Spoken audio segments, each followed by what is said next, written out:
Assalamualaikum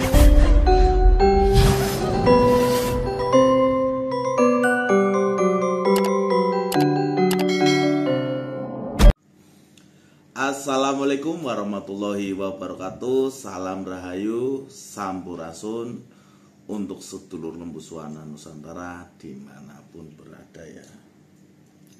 Semoga sedulur selalu diberi kesehatan dan dilancarkan segala urusannya atau urusannya, dan selalu dilindungi Sang Pencipta.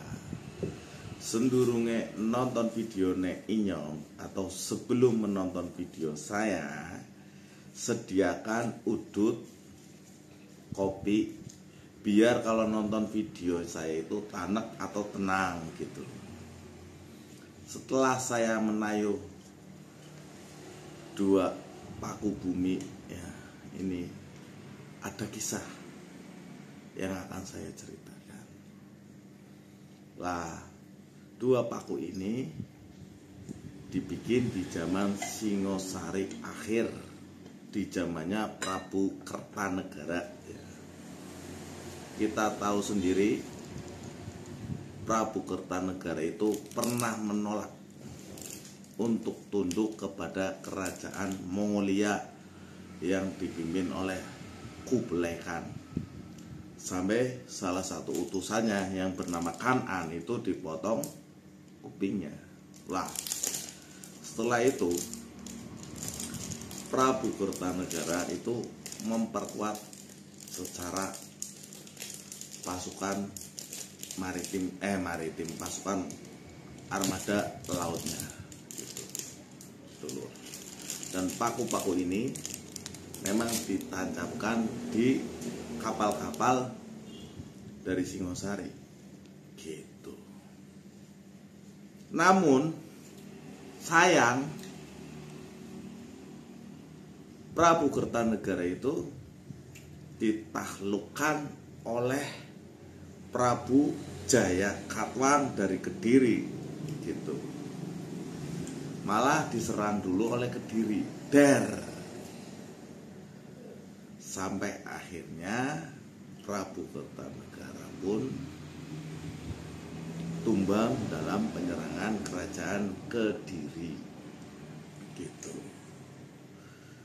Dan Raden Wijaya dan semua dari anaknya Prabu Kertanegara itu mengungsi. Pengungsiannya itu kepada salah satu penguasa Madura di zaman itu, yaitu Tumenggung Arya Wiraraja atau Raden Arya Wiraraja ya. Dan Raden Arya Wiraraja menerima Raden Wijaya ya kan?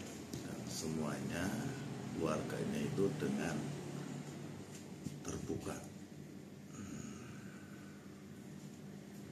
Nah, di sini saya juga merasakan energi dari Raden Arya Wiraraja. Siapakah Raden Arya Wiraraja? Raden Arya Wiraraja itu penguasa Madura. Bapaknya Ranggalawe. Ranggalawe itu penguasa pertama ya, yang disebut Tuban ya. Daerah Tuban itu bupati pertamanya itu Ronggolawe ya. Dan Arya Wiraraja mempunyai adik yang bernama Lembusora. Kita tahu sendiri Lembusora adalah panglima perang kerajaan Mojopahit. Lah, setelah Raden Wijaya datang, disitulah ada yang namanya itu siasat. Setelah saya menayuh paku ini, saya merasakan dimensi ataupun masuk ke dalam saat itu bahwa Arya Wiraraja Raden Wijaya itu untuk pura-pura tunduk kepada Jayakatwang atau Prabu Jayakatwang di situ. Setelah itu mereka membuat siasat meminta yang namanya itu tanah ataupun minta untuk babat alas, ya kan. Dan tempat itu banyak sekali buah maja. Kita tahu sendiri buah maja rasanya pahit. Disinilah Arya Wiraraja pun mengirim yang namanya itu, kalau sekarang mungkin surat lah, kepada kerajaan Mongol minta bantuan di situ, bahwa kerajaan Singosari itu sudah hancur diserang oleh kerajaan Kediri, dan kalau tentara Mongol, tentara Tartar mau membantu Arya Wiraraja dan Raden Wijaya, akan dihadiahi 2 putri dan juga harta-harta dari perang itu sedulur. Gitu ceritanya. Dan antara Raden Arya Wiraraja dan Ken Arok itu sudah ada perjanjian juga akan membagi wilayahnya waktu itu, gitu.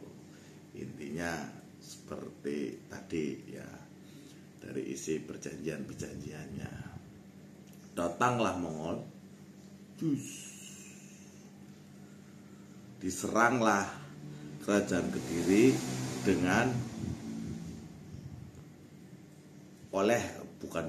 oleh dari pasukan Mongol dan pasukannya Raden Wijaya. Karena setelah Raden Wijaya dikasih tanah oleh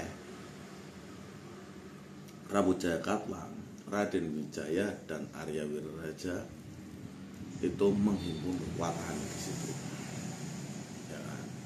Dan juga dikasih yang namanya itu bantuan dari kuda-kuda yang terbaik dari daerah Madura sana. Datanglah dua Punggawa Sakti, Ronggolawe dan juga Lembusora untuk membantu Raden Wijaya menaklukkan kerajaan Kediri, dibantu oleh tentara Tartar Mongol itu. Setelah Kediri bisa diluluhlantakan oleh Raden Wijaya dan para tentara Mongol, ya, atau tentara Tartar.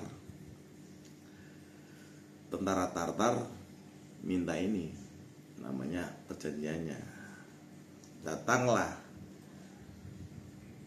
200 pasukan Mongol dengan senjata lengkap ingin menjemput 2 putri Tumapel yang dijanjikan, ya kan. Masuklah mereka ke kerajaan Majapahit di situ, ke daerah situ.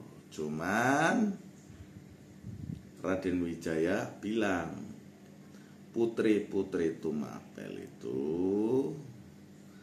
tidak terbiasa melihat orang itu bersenjata.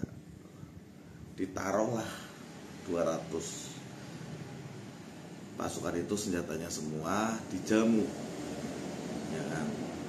Setelah dijamu terjadilah perang, dihajarlah tentara-tentara itu oleh Lembusora, ya kan, dan semua pasukannya, dan Ranggalawe beserta pasukannya kalang kabut, hancurlah sudah. Begitulah hebatnya strategi perang dari Raden Wijaya dulu. Jadi Mongol itu mengalami kekalahan yang sangat telak waktu mau invasi ke tanah Jawa atau ke Nusantara ini. Pulanglah mereka dengan tangan hampa, ya kan, gitu. Dan setelah terjadinya kekalahan dari Kediri itu, terjadilah kerajaan Majapahit dengan rajanya itu Raden Wijaya, ya kan? Dan juga dengan pati-patinya. Di situ ada Ronggolawe, ada Arya Wiraraja sebagai penguasa Madura di zaman itu, dan juga Lembu Sora dan masih banyak lainnya. Itulah sedikit sejarah terjadinya kerajaan Majapahit yang saya dapatkan setelah menayuh 2 paku ini sedulur gitu. Jadi memang Nusantara itu pemimpin-pemimpinnya itu memiliki strategi keilmuan yang sangat luar biasa.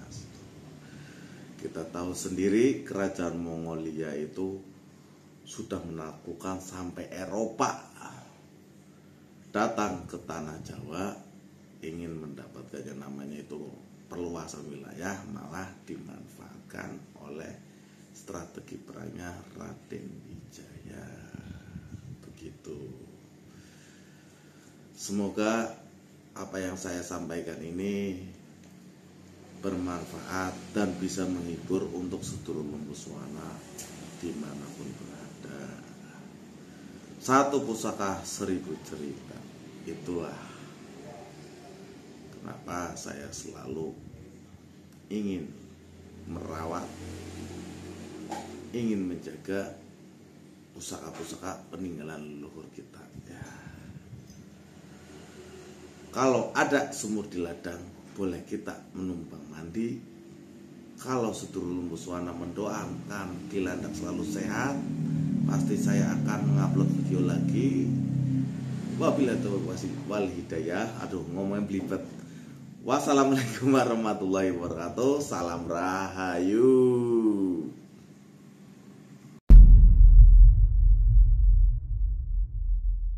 Guys, nonton, subscribe Lembuswana apa? Nusantara. Nusantara di YouTube channelnya ya.